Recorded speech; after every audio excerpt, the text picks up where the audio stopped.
किसानों के जत्थे अपनी मांगों को लेकर दिल्ली की तरफ कूच कर रहे हैं। उनकी मांगों में सबसे अहम मांग है एमएसपी यानी कि न्यूनतम समर्थन मूल्य। एक तरफ तो किसान अपनी फसल के दाम के लिए आंदोलन पर मजबूर हैं, तो दूसरी तरफ दक्षिण भारत में एक फसल ऐसी भी है जिसकी बोलियां लगती हैं। कौन सी है वो फसल, कैसे लगती है बोलियां, आइए बताते हैं। किसानों को माला माल करने वाली है ये फसल मसालों की रानी इलायची की, जिसके उत्पादन में सबसे आगे है केरल, जहां देश का करीब 60% इलायची का उत्पादन होता है। कर्नाटक और तमिलनाडु में भी इलायची का उत्पादन होता है। इन्हीं राज्यों में आधिकारिक केंद्रों में इलायची की बोलियां लगाई जाती हैं, जिन्हें ऑक्शन सेंटर कहा जाता है। स्पाइस बोर्ड ऑफ इंडिया से मान्यता प्राप्त कंपनियां ऑक्शन करवाती हैं, जिनमें मसालों के व्यापारी एक जगह बैठते हैं और उन्हें इसी समय इलायची के सैंपल दिए जाते हैं, जिन्हें परख कर उन्हें तुरंत उसका दाम लगाना होता है। जो सबसे ज्यादा दाम बोलेगा उसे वो इलायची बेच दी जाएगी। इस पूरी प्रक्रिया के दौरान किसान भी वहीं मौजूद रहता है।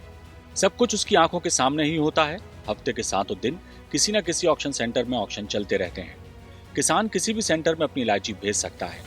इलायची के सैंपल एक रात पहले ही ऑक्शन सेंटर पहुंच जाते हैं, जो सुबह खरीदारों को दिए जाते हैं। किसानों और व्यापारियों के पास ऑनलाइन ऑक्शन की सुविधा भी है। पारंपरिक ऑक्शन में खरीदार आपस में सुलह करके दाम को कम रख सकते हैं, लेकिन ऑनलाइन में इसकी संभावना बेहद ही कम होती है। सैंपल परखने के बाद खरीदार को करीब 8 सेकंड में ही दाम कंप्यूटर में डालना होता है। इससे खरीदारों को भी सुविधा होती है और किसानों को भी सही दाम मिल पाता है। इलायची ऑक्शन की पूरी व्यवस्था तो हमने जान ली, लेकिन समझना यह भी होगा कि इतनी बेहतर व्यवस्था संभव कैसे हुई। ये कोई आजकल की बात नहीं है, बल्कि इसकी नींव 60 के दशक में ही डल चुकी थी, जब तमिलनाडु के इलायची के किसान अपनी मांगे उठाने के लिए संगठित हुए। संगठन का नाम पड़ा the Kerala cardamom growing union. इस संगठन ने इलायची के साथ ही चाय और कॉफी के किसानों को भी आधुनिक उपकरण दिलवाने के लिए सराहनीय काम किया।